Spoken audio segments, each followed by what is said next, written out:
I'm Dr. Njoki, and I'm going to take you back in time. It's May 9th, 1930. My mother's cooking dinner, and the phone rings. It's my grandmother Julia from Sherman. I know right away that something terrible has happened because my mother is very upset. Oh my God, no! Oh, help us, Jesus. Oh God, oh my God, why do they hate us so much?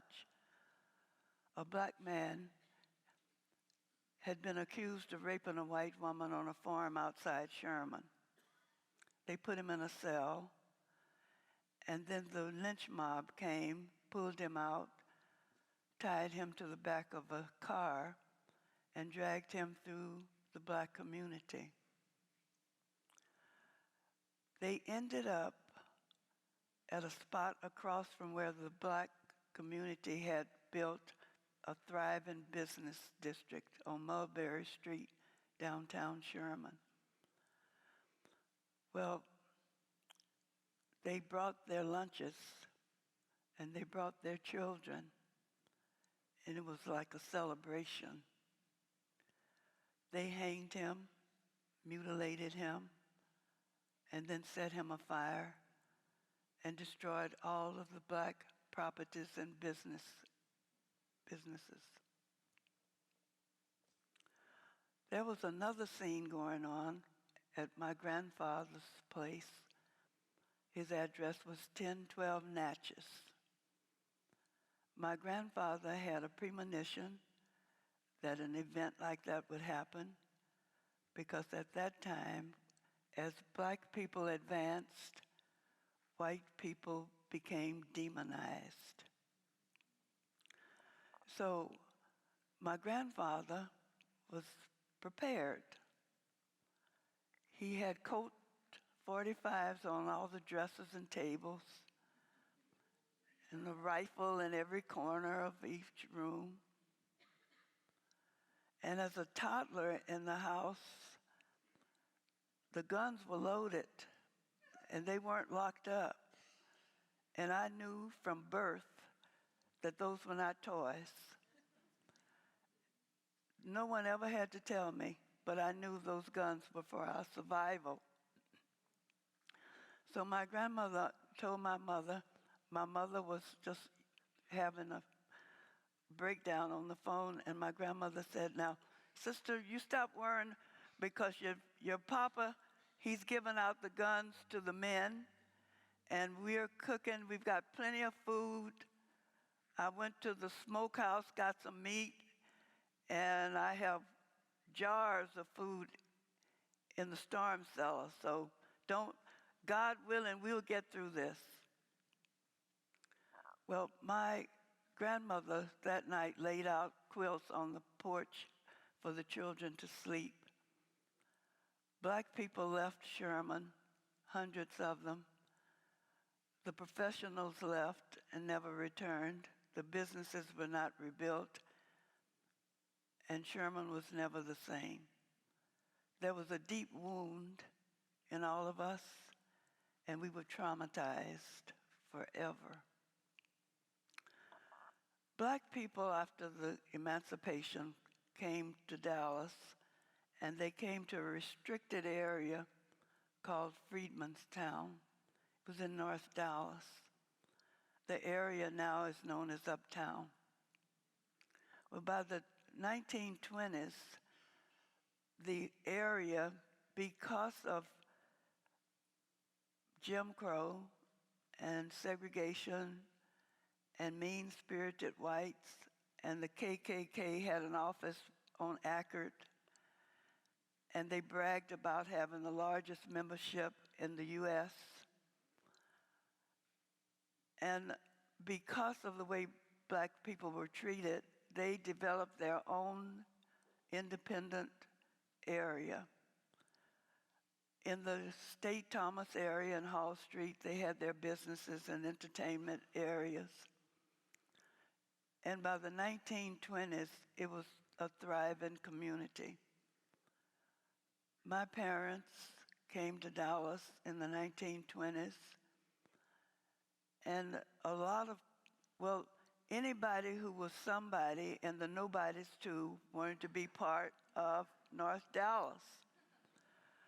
So my parents arrived at that time, and they rented an apartment on this very corner. There was a two-story apartment building here, and because the somebodies and the nobodies all lived side by side, because of segregation, on this corner to the west, Ernie Banks was born in a shotgun house with no electricity and no plumbing and only an outdoor faucet for water. His statue, if you are aware, is right across in front of Booker T. Not far from this block was a very wealthy black woman, Katie Wiggins, and she made her fortune by telling fortunes of rich white people. and they wanted to know what their lovers and what their spouses were doing.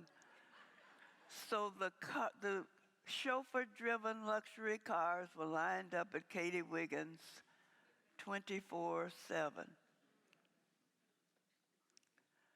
My father was a very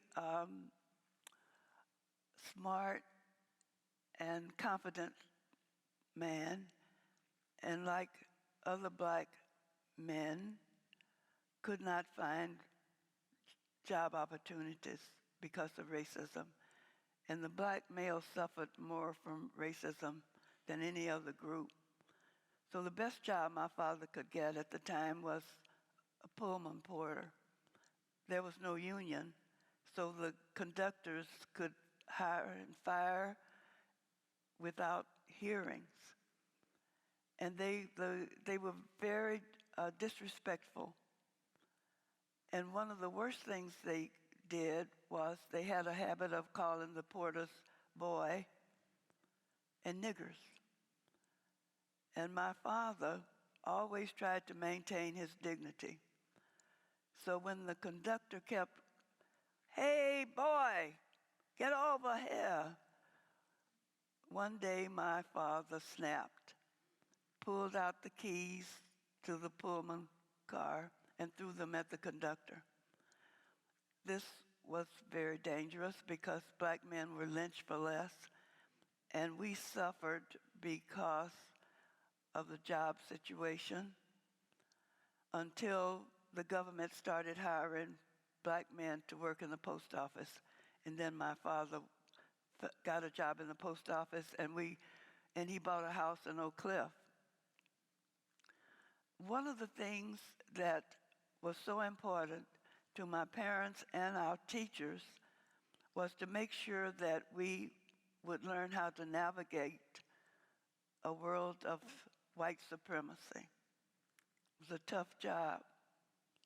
So my father, one of the things he felt was that I should be strong and confident, since the world was saying my life was devalued and that I was inferior.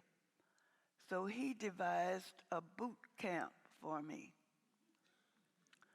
My father was an outdoor person, and he had played baseball for the Negro League. And so he took me on hikes. We went fishing.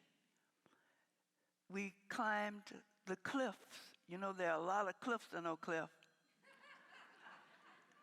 And they had the elevated train trestles, and we'd run across the train trestles, and there were logs across the creeks. He taught me how to walk those logs. And then at the end of our adventure, he would say, "Do not tell your mother."